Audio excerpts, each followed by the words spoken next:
नाशिकमध्ये पावसानं विश्रांती घेतलेली असली आणि गोदाघाट परिसरामध्ये पाण्याची पातळी आता कमी होत असली तरी धोका अजून टळलेला नाहीये।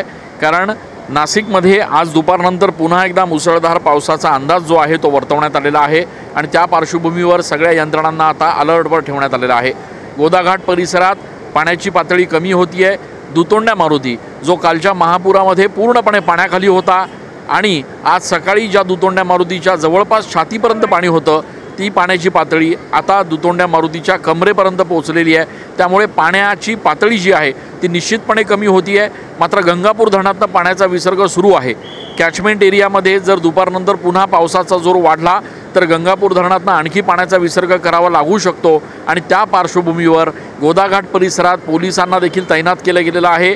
येणाऱ्या भाविकांना पर्यटकांना नदीच्या जवळ जाऊ नका अशा पद्धतीच्या सूचना ज्या आहेत त्या या सगळ्या कर्मचाऱ्यांच्या वतीने करण्यात येत आहेत। नाशिकमध्ये सध्या जरी पावसानं विश्रांती घेतलेली असली तरी ऑरेंज अलर्ट मात्र जारी आहे आणि त्या पार्श्वभूमीवर सगळ्या यंत्रणांना आता अलर्टवर ठेवण्यात आलेला आहे।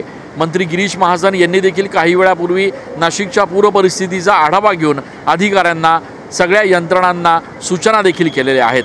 कॅमेरा पर्सन आकाश शेवलेसह मी चंदन पूजाधिकारी TV9 मराठी।